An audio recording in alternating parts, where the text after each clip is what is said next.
Isn't the only country facing economic pressure and social volatility from unrestrained immigration.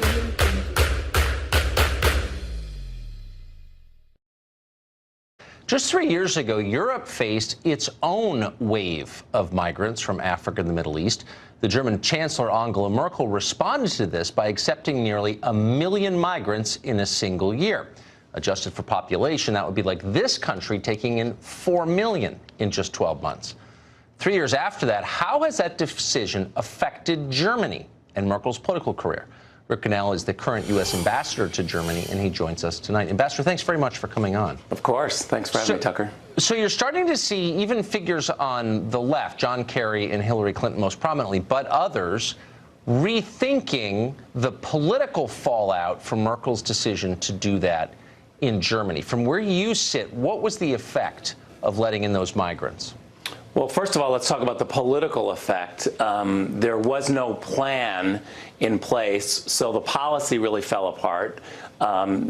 Chancellor Merkel and many in Germany had big hearts. They wanted to do something, but there wasn't a plan. And so even Chancellor Merkel now, all these years later, has agreed that there was no plan, and therefore the entire policy kind of fell apart because it wasn't implemented with hardcore security measures and follow-up. So from the political standpoint, next week, Chancellor Merkel is giving up her chairmanship of the party. There are 3 other people running, and the top issue, one of the top issues, is migration and her handling of migration. So politically, I would say that it really toppled her and has forced her now to give up the chairmanship of a party that she once ran with a very strong arm.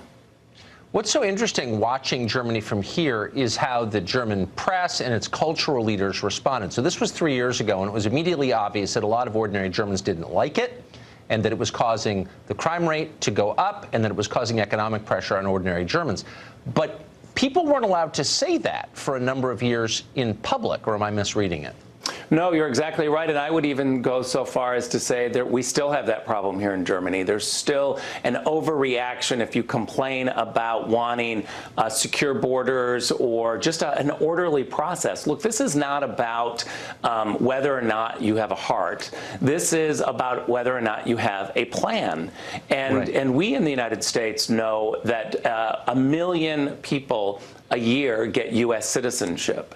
We are very generous. This is not about not wanting to have immigrants. And the whole idea that the left or some on the right even or the media are somehow mixing up legal immigration with illegal immigration is really an outrage. And those of us in public policy positions have to be able to push back and say, look, we're not talking about legal immigration. The United States is very generous. Germany has been very generous. This is about whether or not you have a plan, because not everyone is going to be able to come. And that's what you have to be able to say is, we must prioritize. What is that number? Is it 1 million people in the United States? Is it 4 million people in Germany over a number of years? What is that number? Because whatever that number is, it's still going to be too low. You're still going to turn people away. So let's have an orderly process and figure out how to do legal immigration and do it the right way. Are people, because I think that's what we need in the United States, is an honest adult conversation about what we can afford, what's good for our country, and what the next 100 years looks like demographically. We can't have that conversation here. Can Germans have it? Look, I think the United States is having a better conversation than the Germans, to be honest.